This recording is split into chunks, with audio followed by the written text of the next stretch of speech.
Hey, all my crafty people. I am back with another card video from Brass and Bliss. I'm so excited for this one.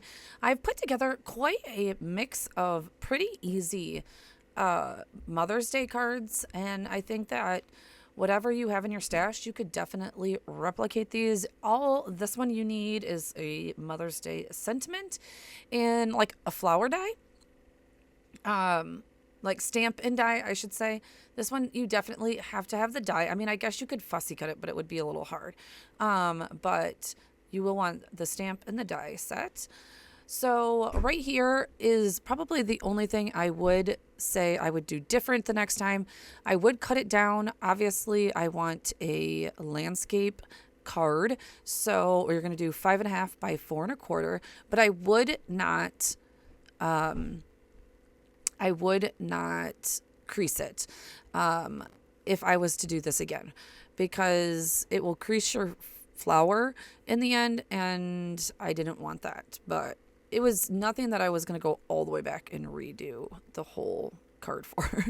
So if you're trying to recreate this, do not crease your card. All right, so here we are. We are going to stamp this. This is the Poppy stamp and die set from Brass and Bliss. I'll have everything in the description below, of course. This is actually a layering stamp. I had actually totally forgot that it was a layering stamp until I went to go pull more of the stamp apart. I don't know why, but I was actually going to color these, but then I was like, oh, layering stamps makes this even easier.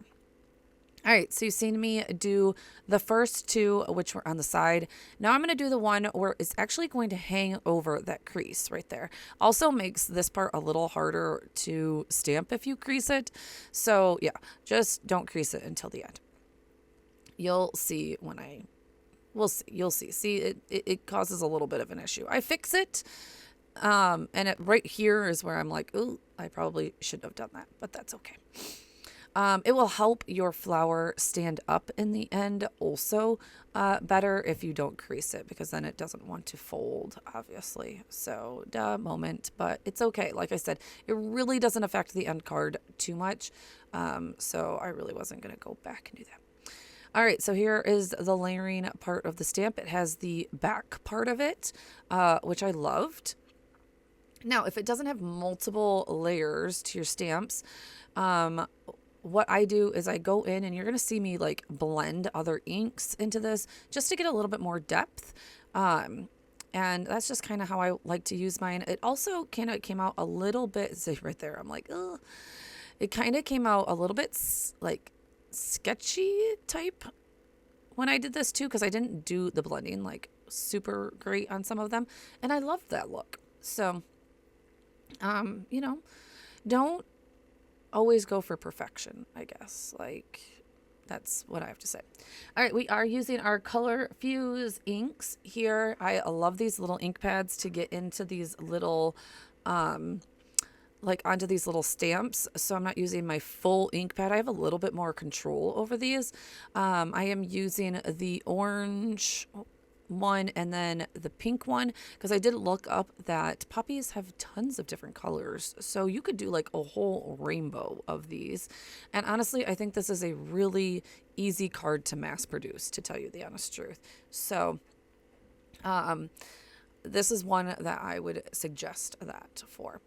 So all right, then I just used the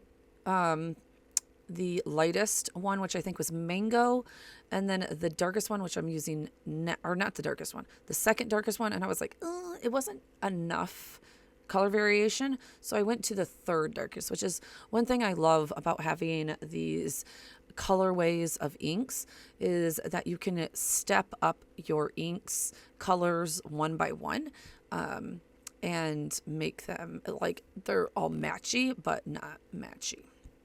You see me go in the dark parts, like where like the shadow was, and it like darken up certain parts of those flowers. That's what I was kind of talking about blending. I would go in and then I would just like blend it out a little bit with our little detail brushes. Next up is pink. We're using Poppy for this. Love this color. I'm constantly using this color. And then you're going to see me here go in and use a little bit darker one. I think I use Scarlet. You see I have them all stamped out so that I know all their colors. I've been trying to do that little bit by little bit. There we go. So yeah, I just wanted a little bit more color variation because obviously, flowers in the real world are not just like one solid color. So they have usually a little bit of variation. All right, so that part is done. Now we're going to die cut this out so that we get that cool shape and that flower stands out. Oh, one thing I did need to do is I did go back in because I just was getting nervous about overlapping those flowers. So I was like, I will just pencil that in, guys. Just pencil it in. Nobody ever knows. You are going to put your die on your card. Make sure you tape this down because you do not want this moving. And I'm even using a magnetic mat and I'm still going to tape this down. And when you put your die cut, or when you put your right here, you want to line up your cutting plate to the line of your crease pretty much, which you're going to have to measure out a little bit if you don't have the crease. That was the reason why I did put the crease in the beginning, but again, I would skip that part. So that your cutting machine only cuts to where your cutting plate is. That is a partial die cut little trick. And there you go. So it only will cut out to that line and leave the rest of it. Love this trick. And that way it gives you like a little bit of a different type of card, right? Just a little fun play on this one. Makes a really simple card into something that's not so simple or, like you're not going to find in the box stores.